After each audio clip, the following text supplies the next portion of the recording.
Hey, Joseph. Tommy Givens here, fresh to the course. Great to have you in the class and want to send you a video reply here in week one, get the conversation started. Gives me a chance to say hello as well. And also give you some reaction to what you've written here in both forums for week one, which is great. I think what you've got is good stuff. Um, I wonder if you're holding back a little bit about what you think of some of this stuff, which is fine. But you've sort of helpfully presented what various of our secondary sources think about this or that. I thought you picked up on some good stuff there in Habakkuk, where the kind of concrete situation on the ground, I think, is important for making sense of what faith means in that prophetic book, and therefore what Paul might be doing with that in Romans. And as you say, the faith that Habakkuk finally comes around to extolling is the faith of the just, the faith, you might say, by which the just express themselves. And it leads to life, which is a rich term in the context of Habakkuk. But what I'm coming around to here is that all of that, as I think you've hinted, depends on the faith of God or the faithfulness of God. The faith of the just is predicated on the trustworthiness of God to respond to this crisis, this terrible, cruel oppression that Habakkuk's people are meeting at the hands of these wicked Chaldeans as he presents them. And yet, the just, the word of the Lord says, will be able to trust that God will indeed make good on what God has promised. God will, as you say, respond to the unjust, and that this is the expression of faith. All that's good. I liked how you then tried to sort of tease this out into how the justice of God is revealed against all human injustice, starting in verse 18 of chapter 1, the kind of beginning of the argument in earnest after the thesis statement of 16 and 17.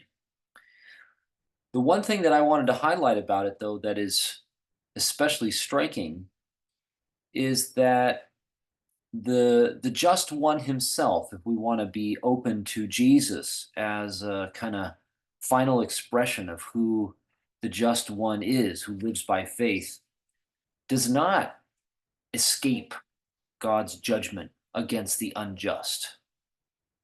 In fact, God's justice is revealed in him by the way that he mingles his life with the unjust and makes their fate and their future his own. And this is, in fact, the fullness of the justice of God, according to Paul, revealed in the Messiah. So this is probably a gesture towards Barth's interpretation, which I'm pretty friendly to myself, because it holds together the faith of God and the faith of the human as God's covenant partner, and holds those together as revealed in their fullness in one person, the faith of God and the faith of the human in Jesus. So I think that actually does fit the way Paul goes on to unpack what he says here in the thesis at the beginning. I guess I've talked mostly about what you've said in Forum 1.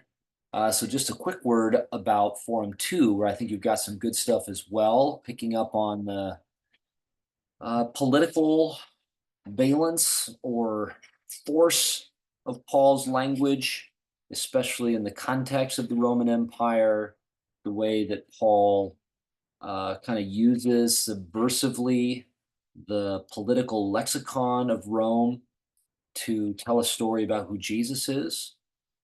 I think that's all to the good myself. I think it's true, as you probably gathered from the exposition of mine in the podcast. It's true to what Paul is saying, but two things that I just want to add and kind of just plop in there for your thinking as we get started. One is that this has struck both scholars and lay people as a really, I don't know, kind of pressing or illuminating development to understand Paul's language as having this anti imperial force. But I think that's actually a function of how much we've neglected the fact that Paul's a Jew and that he's the heir, as he himself says in this opening of the letter, to the scriptures, where um, the hope of Israel, the hope of the Messiah is everywhere political, has to do with how Israel will be delivered from their political enemies, how they will enjoy freedom to live as God has commanded them on the earth. And so it might be striking to us, but I think it's just actually pretty typical of Jewish teaching about the Messianic age. That's one. The second is what we might call the context in which Paul's political gospel kind of acquires its most direct meaning or force. I think in our day, when we think about something being anti-imperial or political, we think of it as, you know, speaking to the government, speaking negatively maybe about the government. Um, it has a lot to do with just like speech, rhetoric, maybe the way we demonstrate certain things in public as an act of protest or advocacy for something.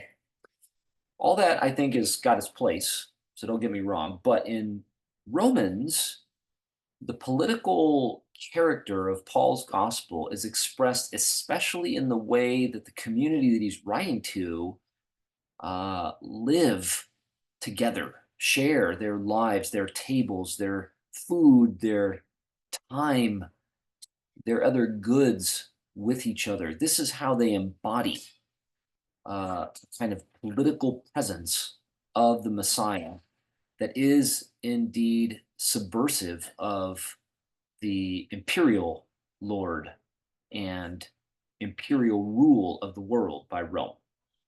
So that's just an interesting point for us, I think, to consider that the political force of Paul's teaching depends greatly on the way everyday people embody it together in the way that they live as community and the way that they live in relation to others of their neighbors. We'll continue the conversation. Glad to get it started and thank you for the good work you've done here in week one. Looking forward to more discussion ahead.